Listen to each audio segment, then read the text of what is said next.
Welcome back to the channel. We hope you're safe and well on a very brisk and cold morning. It's the start of our next section of the video. And here we're going from Luton Bute Street station and it's all the way to Harpenden.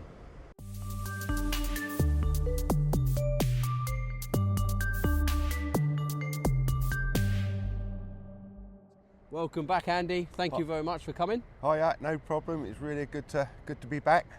Good to do the walk. Brilliant. So we hope you enjoy the video. We're going to start this walk with talking about the connection that was put in November of 1965. As you know, the railway line itself closed in April of 1965, which obviously closed to passengers and goods. However, Luton was always a busy area. There was places like the Port Chemicals, Vauxhall Motors, the oil depot and the cement works in Dunstable still needed railway. So, November 1965, British Rail put a connection in from the Midland Main Line to what was the old Great Northern Line. You can just see the connection coming in here with an electric light signal. When it was originally put in, this would have been a semaphore signal. This picture was taken from the coach on one of the rail tours that was done in January 1987. And we think we stood approximately in that location, give or take a little bit.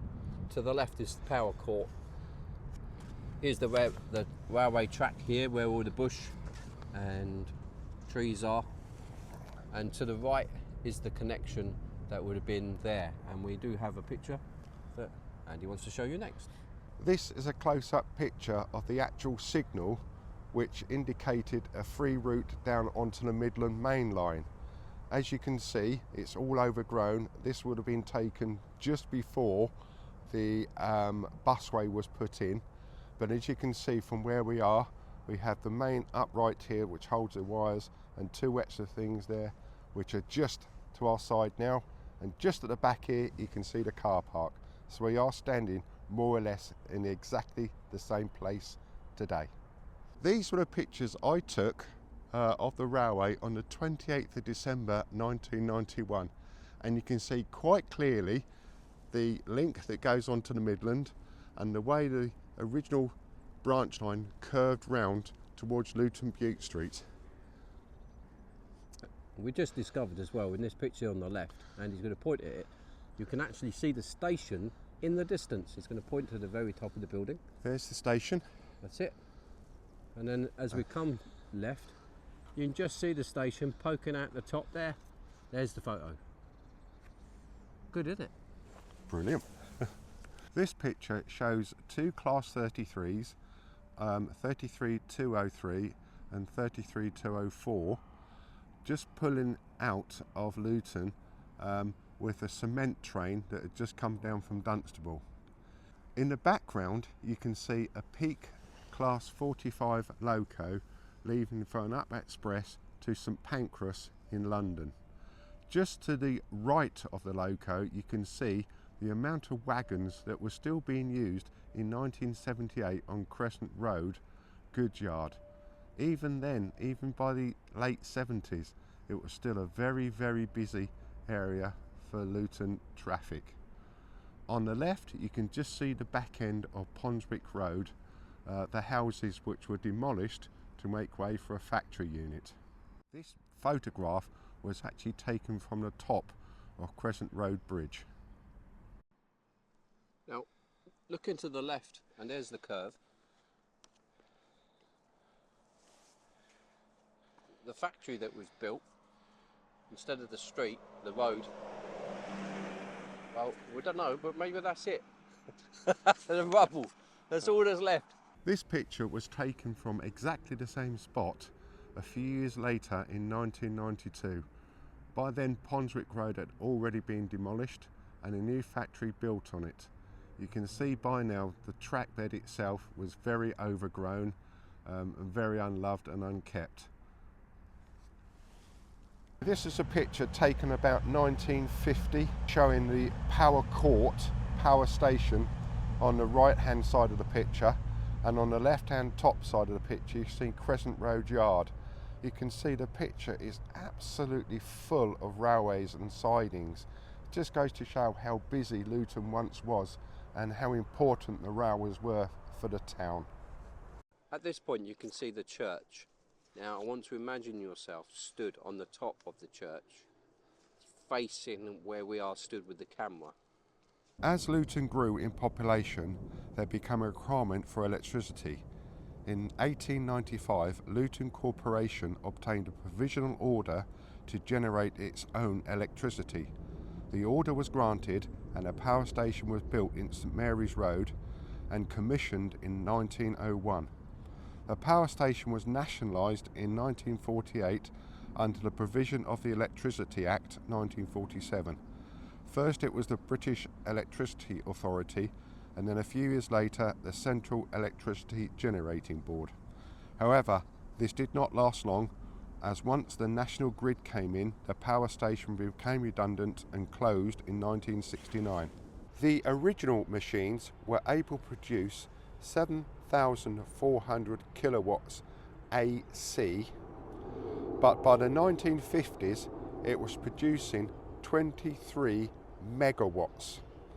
Again, the railway played a very big part of the production of electricity, as they were fired by coal, and in the 1950s the power station had an extensive array of sidings. The power station was converted to oil in 1965 and remained until its closure in 1969.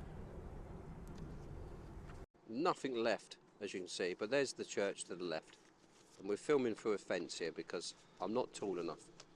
The old footway, known as Ponswick Path, that ran between Ponswick Road and Church Street, bordering the power station.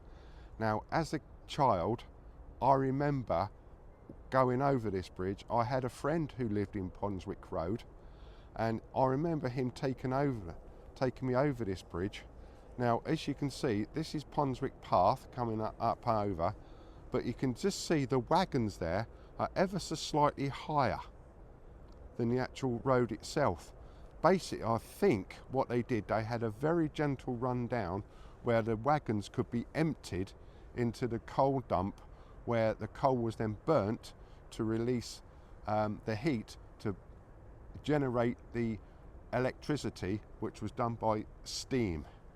These are big cooling towers which would have, once the steam was no longer used, it was actually turned back into water by allowing a lot of the heat to go up into the air. These power stations were sort of very inefficient. They wasted a lot of heat and a lot of coal. Hence later on they was turned to oil firing. This is the Ordnance Survey map from 1960, showing obviously the extent of the yards coming in, of all the coal and what have you coming into the power station. Obviously the other side is the Midland line, which of all the sidings went into Crescent Road.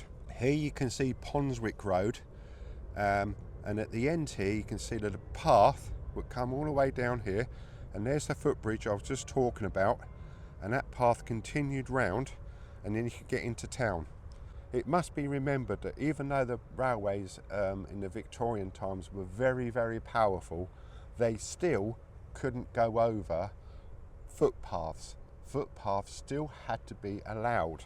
So therefore, this bridge had to be put in so Ponswick footpath can still be used by pedestrians. Now this excellent photograph is really helpful because we can see the old technical college here, and now of course they've built a whole university support system around it. You can see the church, then you can see the power court, and then you can see the railway lines. So there's the Midland, and here's the branch line. This picture was taken from a train approaching Luton from the east. The sidings fanned out, the head shunt to serve the coal yard, which had been built as the Great Northern Railway in 1906 redevelopment. Also, a private siding ran into the electricity power station, which owned a four-wheeled battery electric locomotive built by Greenwood and Batley in 1931 to head shunt their sidings. As you can see, the amount of sidings that went into the coal yard was quite extensive. Right, as we continue walking down what used to be the track bed, which is now part of the Luton busway, it is not your imagination. We are actually going downhill. As you know, this railway was originally a branch line, i.e. a single little line that was built in the mid-1850s to serve Luton. This was not built to mainline railway standards. It was just a branch line, and so it meandered quite a bit and also went up and down hill. Now, as you know, we've just gone over Hitchin Road on a bridge, and as we come to Crescent Road, we actually go underneath it. So to go underneath it, it meant the track bed, the track itself, had to go downhill a little bit. And as we come around the corner a little bit more, although this road has accentuated the drop, you can actually see that the track bed itself did actually go down and underneath Crescent Road and then up again to go over Kimpton Road, which we'll come to very, very soon. This picture was taken about 1985, 86 time, showing quite clearly the track bedding still in very, very good condition. Although many trains didn't come as far as this, you can still see electrification in the background and the electric power unit for the signal, which we just saw a bit earlier on. Now, standing in this very spot is quite useful because we can still see the retaining wall, which is still here. Look at that, a little bit of infrastructure. I mean, we haven't got too much of it left, but it's great when you see something that's still here. So here's a picture of 1991 from Andy's collection, and on the left you see the retaining wall. Look at that, I think we're in exactly the same spot. Wow. This picture was taken from more or less the same spot where we are now. However, you can see that the track bed, although it does climb, does not climb as much as the roadway that replaced it has. Obviously, the roadway has accentuated the climb, but it did climb from here up to Hitchin Road.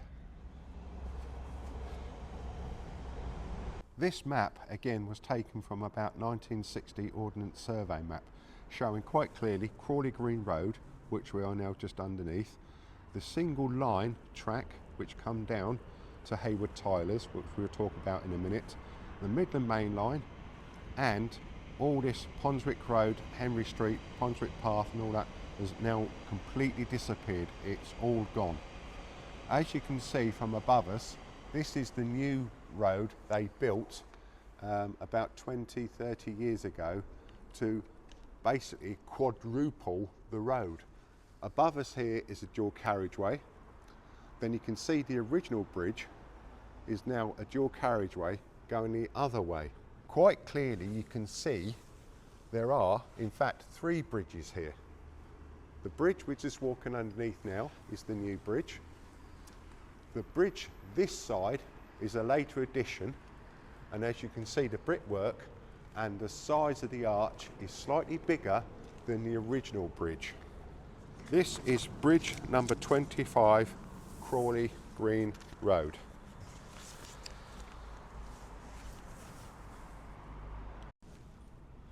Luton's population in 1858 was around 16,000. By the turn of the century, it had doubled to 36,000. This was mostly due to the manufacturing side and the hat industry.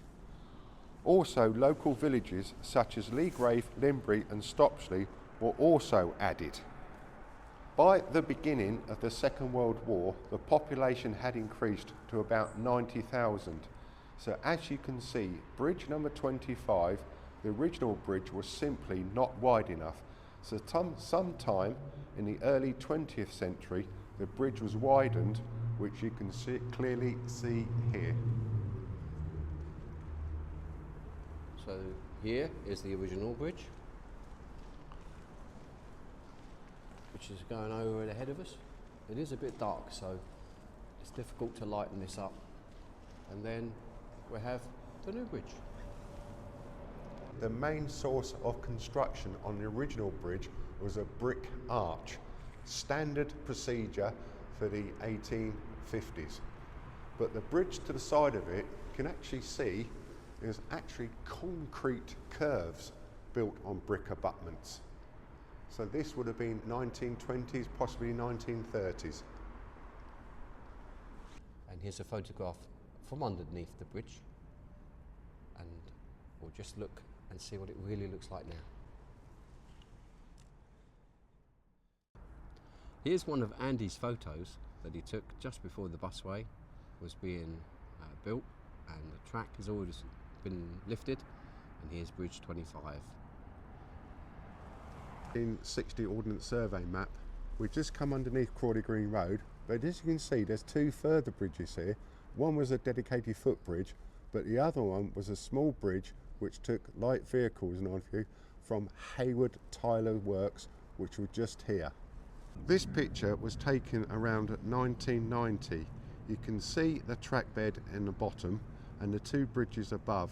You can also see that the fact that the track bed had now been cleared, getting ready for these bridges to be dismantled and the track lifted to make the busway.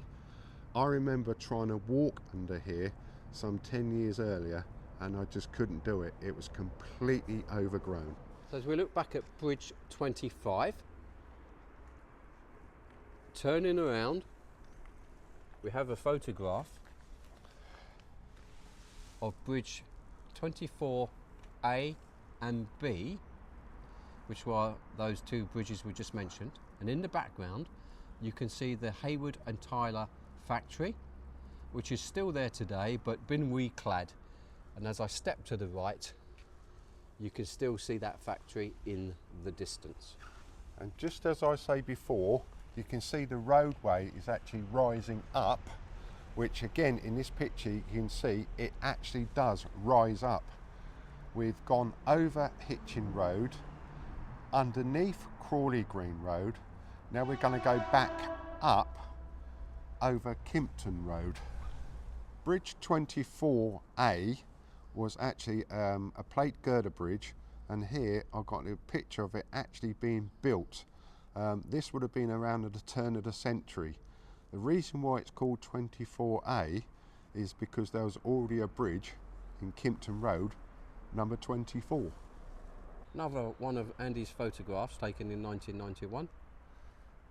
You can see the A and B bridge, and Bridge 25 is there now. Bridge at number 24A and 24B. These were footbridges, basically built for foot pedestrians so they could cross over the railway line without having to use Crescent Road. Bridge 24B was used for works goods from Hayward Tylers. Both were built on brick abutments and both were girder bridges, spans. Both of the bridges survived until the railway was removed and the busway was installed. This picture was taken in 2010. As you can see, the track has already been cleared, all the foliage cleared, but bridge number 24A and 24B are still in situ. On the side you can see a couple of lengths of rail that have just been discarded. This is the same position today. Again, this picture shows the railway line heading down towards bridge number 25, and as you can see this picture was taken around 1980. You can see the old Hayward Tylers factory here, which is now completely gone, but you can just see the new factories here built on a retail park just off Windmill Road. This was a picture taken again about 1980 from the summit of the hill as we climbed up from Bridge 25, quite clearly showing Hayward Tylers factory on the right hand side. Unfortunately though, we can't really replicate this picture very much because all the buildings here have been pulled down and we are now on the busway. And we nearly got on that bus. We nearly did. Hayward Tylers was an hydraulic engineering company, built their factory next to the railway line in 1875 when they moved from Clerkenwell in London. The land here was cheap. In the early days, the company had a siding and running lines into the foundry. We're standing around here, just where the points were connected to the sidings. The siding went along here and further back that way, and also connected into the factory itself, where you can see it had a small but quite industrial railway. We are standing almost in the exact spot where this picture was taken. I say almost because we are now actually going downhill, because the embankment has been taken away and used as a busway. But here you can quite clearly see there are 5 apex buildings on the right at Hayward Tylers, and on the left you can see another building which is in situ now, but Hayward Tylers has changed beyond recognition. If I bring the photo down, you can quite clearly see there's only 2 apex buildings now. And here's the building on the left that's in the photograph. Notice that we're heading downhill. You can see this by the road coming downhill. Of course, the track would have been slightly higher than we are. Hayward Tylers in the 1920s, and the buildings have been changed very much from there. In fact, Andy's going to point where Hayward Tylers is now. That's the Hayward Tylers factory. You can quite clearly see the railways that used to have, and we are standing about here now. As you can see from the picture, the original building is still there, and in the middle of the picture you can see the sign which said Hayward Tylers. How do we know that? Because it's still there today. There we go, and you can just about see it. There's the faint outline, and some of the paintwork is still there. Hayward, Tyler and Co. And underneath it says hydraulic. Don't know. Maybe pneumatics. Yes, it could well be. Yes, yeah. Hydraulic pneumatics, and that's what they used to do. Right, we're walking downhill now, which a few years ago we wouldn't have been. When they built a guided busway, they wanted to come out onto Kimpton Road so the bus could join Kimpton Road up to the airport. So they had to take away the embankment and one of the brick embutments on bridge number 24. We're coming to bridge number 24 now, which is Kimpton Road. This originally was a brick arch bridge and converted it in 1937 to a much larger plate girder bridge, because as you'll see in a few minutes with the pictures, the bridge simply wasn't wide enough. It really caused a bottleneck. This is the original bridge that was over here before 1937. As you can see, it was an original brick arch bridge, pretty standard for the Great Northern Railway at the time.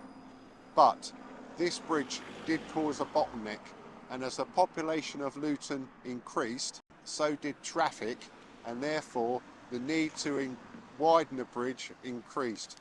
You can see quite clearly here, you've got traffic signals here and traffic signals on the other side controlling the traffic, so it effectively become one way. The reason why again it was so narrow is that you have a pedestrian walkway here.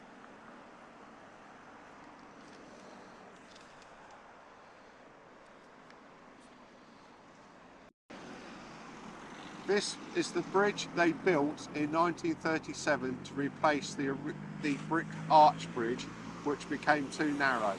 As you can see, it's a plate girder bridge, wide enough now for the road and the pathway on both sides.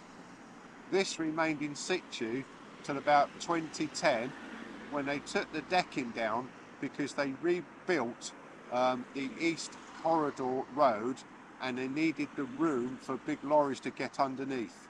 The abutment on the left-hand side of the picture has been completely removed.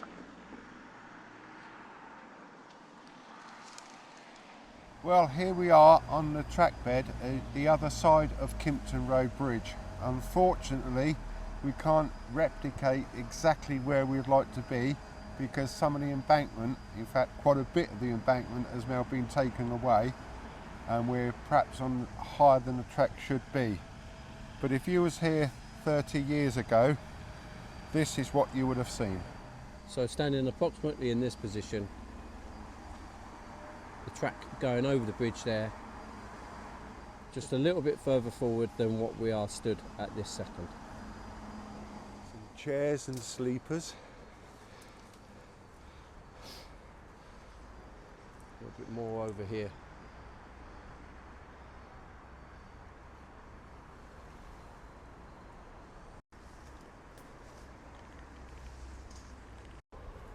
Again, another photograph of Andy's. We're stood almost in the exact spot. You can see to the left of the photograph the roof of the building, which is over here.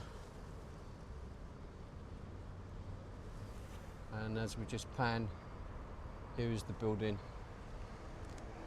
But not much else is visible as it is overgrown. Lots of spoil has been thrown up here. And of course the track was here, but lower down. This picture was taken around 1940-41 time, and you can quite clearly see a group of Churchill tanks being loaded on low loaders. During the Second World War, production of cars stopped and Churchill tanks were being produced here. As you can quite clearly see, you've got the two tracks here, which once belonged to Vauxhalls, and the branch line just running to the side of it. As you see, for security reasons, it was all fenced off. In 1941, General Motors, who owned Vauxhall at the time, also built a production facility in Dunstable, which we've talked about already. This is the same situation, same place today. Not very picturesque, I'm sure you would agree. Again, the Ordnance Survey map of 1960 shows the same location we are now. Here's Osborne Road coming up, here's the allotments, we are standing around just here. And you'll notice the allotments shown on the map. The allotments are there, beyond that fence. And there's somebody's little wooden garage stroke shed. And that's where the allotments are. And of course, at the time, this was known as Gypsy Lane, which really was a tiny little lane at the time, but now it's completely different. This is a photograph taken from the air in the 1920s. You can see Kimpton Road Bridge we just crossed. We are standing around here. Vauxhalls used to have a big plant on this side of the line, and also as time went on they began to progress to the other side of the railway line, other side of Kimpton Road. The biggest employer in Luton by a country mile. Some 37,000 people worked here at one stage. The bit of the line we're interested in, it comes along here, and you quite clearly see goes into the factory here, where it needs to be loaded up and be shipped abroad. The railway line used to go down to Welwyn Garden City, Hatfield, and on to Tilbury Docks, where it be shipped abroad. This picture, taken around 1960, shows a Class 20 diesel with a couple of coaches going up the branch towards Harpenden. Behind it you can see the massive great electronic building, which used to be the substation for Vauxhall and the surrounding area. And also just in front of the loco on the right you can see wagons already loaded with Vauxhall parts to be shipped down to Tilbury and across to places like India, Pakistan, Australia and Cyprus. Cyprus was a big place for Vauxhalls because the army base and the Air Force base which are still there today. We are actually standing where we think this photo was taken. I know it's not very picturesque, but you can see an idea of where it was.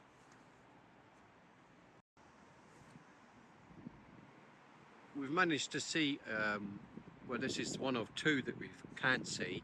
This one's in a better condition. This is an electric light that would have been used for loading. This one's still standing and actually still has its wiring in. I'll show you that in a moment. There is one further up, but it's completely bent over and toppled. So, no point showing you that one. There we are. So the wiring's still there, although the colour code's probably changed a little bit today. There's red and black. There it is. Hopefully it's not still live. But just want to point out this piece of fencing here. It's very tall.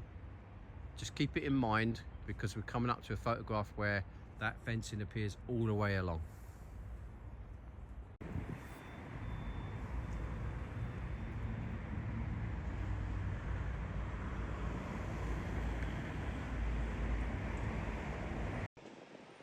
This picture was taken around 1976-77 time. I can remember this very, very well, as I only live round the corner from here, and much to my parents' annoyance, I used to play on this.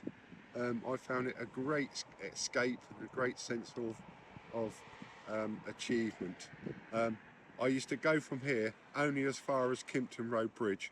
I'd never go any further. But here you can quite clearly see the 3 tracks, the 2 sidings and the main line that went to Harpenden. Here was a double slip, which meant you could go straight across, either up there or coming the other way. You could come along here or come along here. Quite an achievement to have a point system there. On the top left hand side of the picture you can see the old boiler house that Vauxhall used to have. And as Gavin just pointed out, you can see the original fence panels here that were quite high and quite substantial to keep people away from Vauxhalls and separate the track from Vauxhall maintenance. This is where Gypsy Lane Retail Park, or is now called Luton Retail Park, is now. This is virtually the same place today. Pretty unbelievable really, isn't it? When you look at that photograph to this. This is the other end of the Vauxhall sidings. As you can see quite clearly, there's the double slip here, and just here there was like a gas substation where obviously gas from into Luton, Vauxhalls used to be, which is still in situ now. If I lower the picture down, there's the gas plant over there, and there's the Vauxhall building just in the foreground. Gas plant's just beyond that white van, the herringbone sort of fencing on the right, and then to the left of McDonald's is the Vauxhall building that's in the photo. Here we are standing on the track bed. This is one of Andy's photographs in 1985. Just to the left is the road, and here is the mothballed track that's not there now. To the right you see the Vauxhall fencing, which we showed you a little bit earlier. And we are standing just about here. You can see the track is now single because the sidings had finished. We're going over bridge number 22, which is called Vauxhall Road.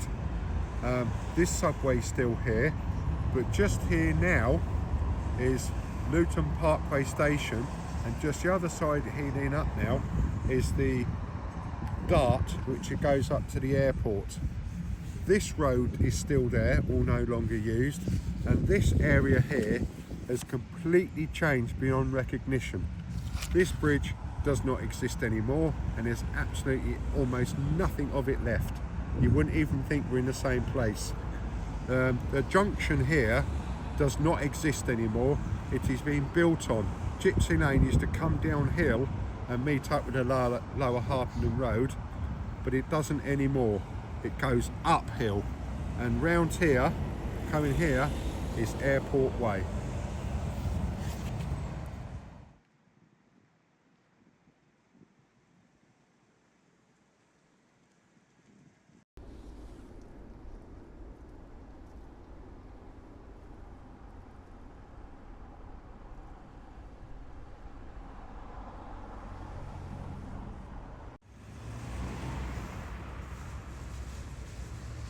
We are now walking along what is left of the track bed. We have now just left Luton Retail Park, which was originally the Vauxhall sidings, onto the track bed itself. This is where an embankment was built which headed for bridge number 22, which was Vauxhall Road. As you can see, one side is quite high, we're on an embankment, and very soon after you'll see we come to a bit of rail which has been left here. Gavin's just about come to it now. Just here, a section of the original railway line.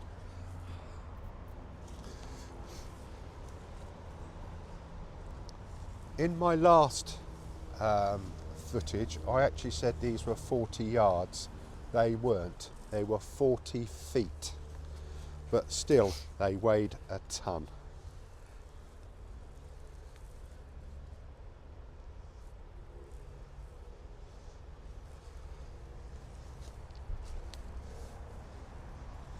Well, that was nice to find. Oh, it was lovely. At the end of the rail, you can see clearly two holes drilled through. This is where the bolts would have gone through to hold the fish plates. As we said in the previous video, the fish plates were held, the two pieces of track together. Obviously it's not aligned right. It's just sort of sitting here. No sleepers, no nothing. Almost where it used to run along the line. And there's the famous fencing that we've mentioned over and over in all our videos. A little bit of concrete still standing.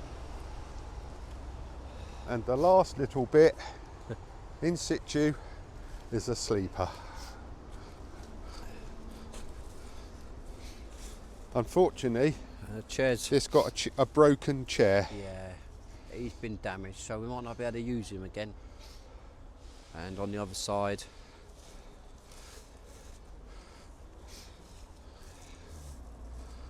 is that an actual location, do you think? Yeah, I think it is. I think it is because if you walking about, you actually feel the ground beneath us feels a little bit broken. Yeah. I think this is still the original ballast. So yes, I would say this sleeper is in situ, location. hadn't been moved. How fabulous is that? So a section of rail and a sleeper with a couple of chairs on all been broken. In fact, yes. Here they are. The broken parts of the chairs.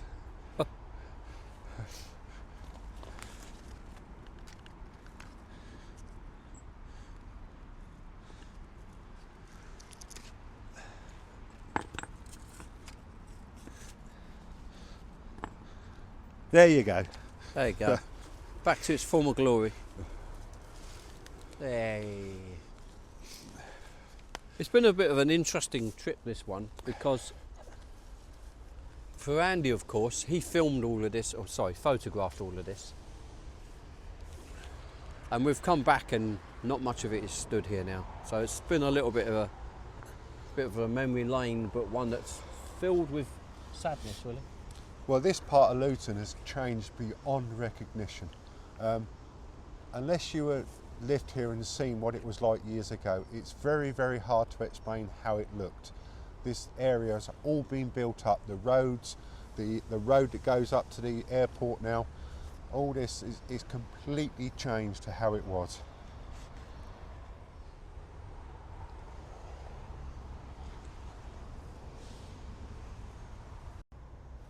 Unfortunately, I can't show you any real decent pictures of bridge number 22 because it had long gone before I moved to Luton. But here we're on what is known as Park Corner. This is where Park Street met the Lower Luton Road, or the Lower Harpenden Road as we are already in Luton. Gypsy Lane come downhill here, and there was a bit of a crossroads here. It wasn't a major crossroads, a bit of crossroads here, and bridge number 22 was just here. Well, this is a paper cutting from the Evening Post dated Tuesday, July the 30th, 1968, where you can see the bridge is being demolished. The reason this was demolished, it was really to make the road wider, because even in the 60s, the population, the working population in Luton, Vauxhall plant, was in its thousands, and when people try to leave during a working day, it's become a right bottleneck. So Luton Borough Council and Vauxhalls paid for the bridge to be removed, and this is the removal of the bridge. And when you look closely at this picture, you can just about see the bridge here, the other side, which we are now facing. And I'll just zoom in on that in this next shot. Okay, we are now as close as we can to get to Vauxhall Bridge, which was on the Midland main line. Again, this bridge is a very narrow bridge because the road at the time would have been just a country lane. However, as Vauxhalls grew, just the other side of it was H Press Shop, where my dad was a die prover, and the road diverts very tightly to the right. Now, to make sure there wasn't any accidents, on the other side of this bridge there was a mirror, so any cars coming the other way could see there's any cars in the bridge. And this also used to cause a lot of tailbacks and a lot of confusion, especially when Vauxhall was leaving work. Vauxhall Road during the mid-1950s. This narrow road joined Kimpton Road and Gypsy Lane and ran through part of the Vauxhall factory. It also passed beneath two railway lines through narrow bottleneck bridges. It was closed to the public traffic during the 1980s, and the western end of this road is roughly the site of the entrance to what is now Luton Parkway Station. This train is for Hatfield and passes Vauxhall Motors Works and was viewed from Park Corner on the Lower Harpenden Road east of Luton about 1960.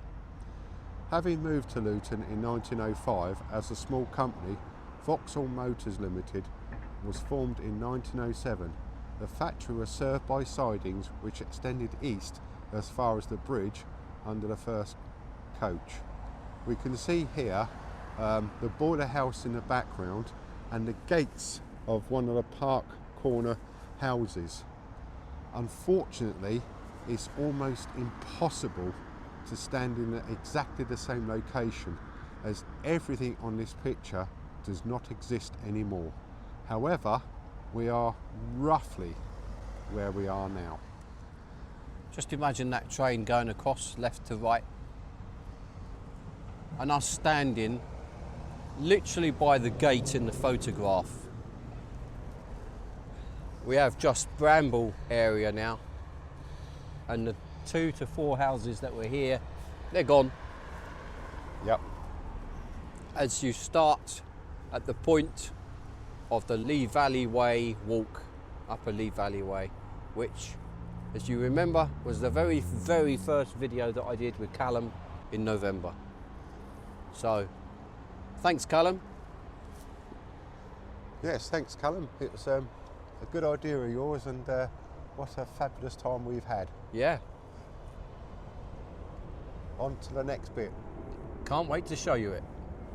As the new technology goes past up there, the dart. And above us,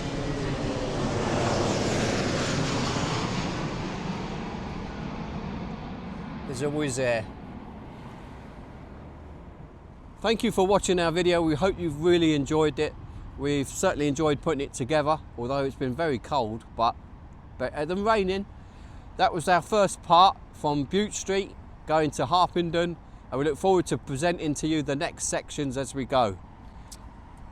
Yes, I'd like to say again, thank you very much, Gavin, for doing this. I'm really enjoying this, and this part of the line we've just walked today is the part I know so very well, because I live literally just around the corner in Cutenhoe Road.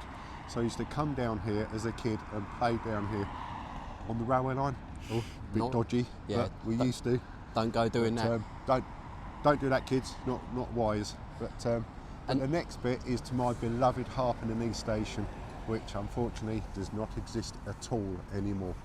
What we'd like to do though is thank Sue and Jeff, as always, for allowing us to use their material, their photos and their information, and we appreciate your kindness in that way.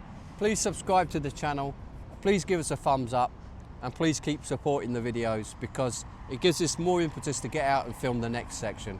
Thank you so much, be safe, and we'll see you soon. This is a photo taken from possibly the top of St Mary's Church, looking over to the power station itself.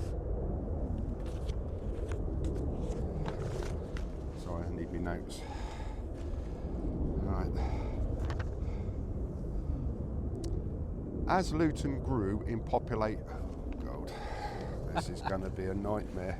That's all right. It's cool. It's cool. All is good. All is good. There we go. Let's try again. Okay. You say when. Feel free to begin. The old footway known as Ponswick Path that run between Ponswick Road and Church Street, bordering the. What? It's the Power court. It's the power station, isn't it? Right, that's it. Let's relax, all good. The power station.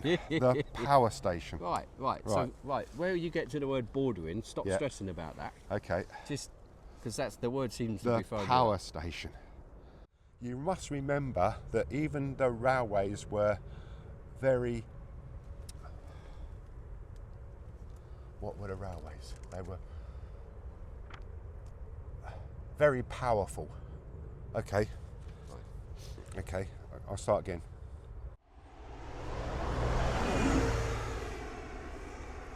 Thought we'd move out of the way of the bus there, you know? That's right where I want to be.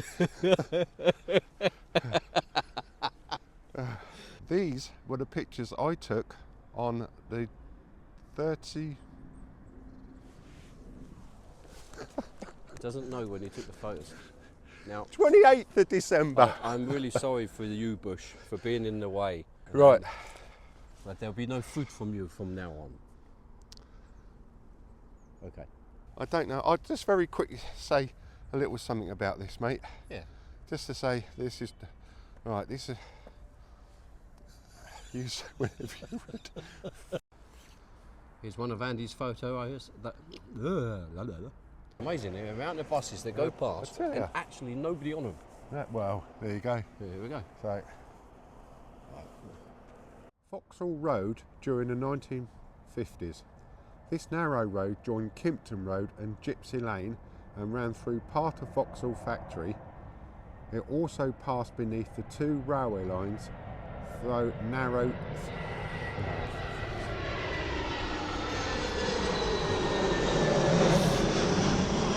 Start again. Our mics are good, but I don't think they're better than that. No. So we're going to try again. Okay. Here we go.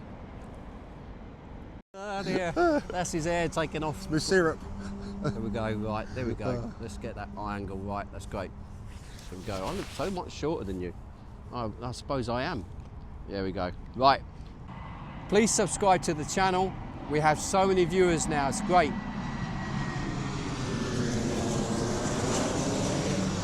Oh, I can't film that because we're on the other camera.